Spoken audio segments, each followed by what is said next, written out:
திறமை வளர்த்துப்பீங்க. ஏன்னா உங்களுக்கு 9ஆம் பாக்கியாதிபதி 9 குடையர் வந்து 2 குடையர் வந்து சுக்கிர பகவான். அப்போ வந்து பார்த்தீங்கன்னா கலைத்துறையில் உங்களுக்கு நிறைய நாட்டம் இருக்கும், நாவன்மை இருக்கும், எழுத்து திறமை இருக்கும், காமர்ஸ் வியாபாரம் இதெல்லாமே உங்களுக்கு வந்து நல்ல கை கொடுக்கும்.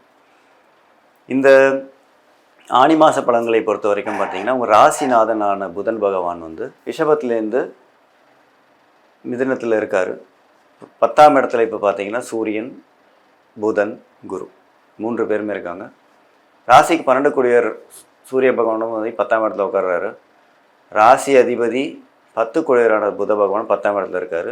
23ஆம் தேதி பேச்சாகி அவர் கடகராசிக்கு வந்துடுவார். அது இன்னும் சிறப்பான பலன். அதாவது 10ஆம் இடத்துலேருந்து 11ஆம் இடத்துக்கு உங்கள் ராசிநாதன் வரும்போது தொழில் அமைப்புகள் இன்றைய விட இன்றைக்கி இருக்கிற நிலைமையை விட நல்ல சூழ்நிலைகள் ஏற்படும். கடன் அடைக்கக்கூடிய சூழ்நிலைகளில் உங்களுக்கு 6ஆம் இடத்து ராகும் சனி பகவானும் வந்து உட்காந்துருக்கிறது வந்து வாங்கின கடன், அவமானப்பட்ட கடன், யாரெல்லாம் உங்களுக்கு கடன் கொடுக்கலன்னு தூத்துனாங்களோ அவங்க எல்லாருக்குமே கடன் கொடுத்து அடைக்கிற நிலைமைகள் ஏற்படும். என்னென்னா கொடுத்த வாக்கை காப்பாற்றுறதுக்கு கொஞ்சம் கஷ்டப்படுவீங்க, கஷ்டப்படாமல் இருக்க மாட்டீங்க. ஏன்னா 12ஆம் இடத்துல பார்த்தீங்கன்னா செவ்வாயும் இருக்கார், கேதுவும் இருக்கார்.